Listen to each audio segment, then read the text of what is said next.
খামেনির মৃত্যুর পর foreign minister Abbas Araghchi টুইটারে লিখেন, আমাদের ডিসেন্ট্রালাইজ মোজাইক ডিফেন্স সিস্টেম আমাদেরকে দীর্ঘদিন যুদ্ধ চালিয়ে যাওয়ার সুযোগ করে দিবে।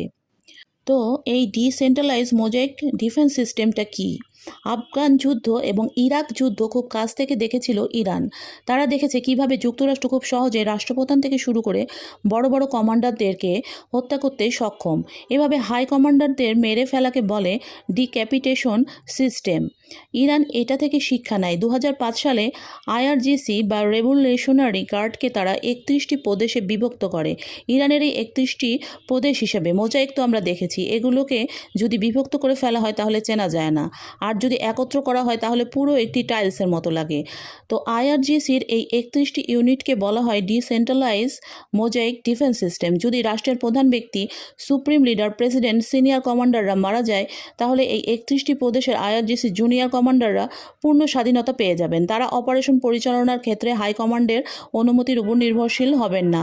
অনেক বিশ্লেষকের মতে ইরান এখন এই কাঠামো অনুসরণ করছে।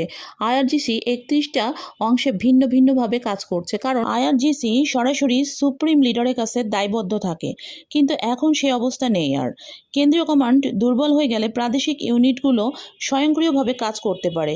ইরান এই ব্যবস্থা এই জন্যই গড়ে তুলেছে যেন এই কাঠামো দীর্ঘমেয়াদী সংঘাতের জন্য প্রস্তুত থাকে। পরবর্তী এই সংক্রান্ত কোনো আপডেটস পেতে আমাদের চ্যানেলে যুক্ত হন এবং সাথেই থাকুন। ধন্যবাদ।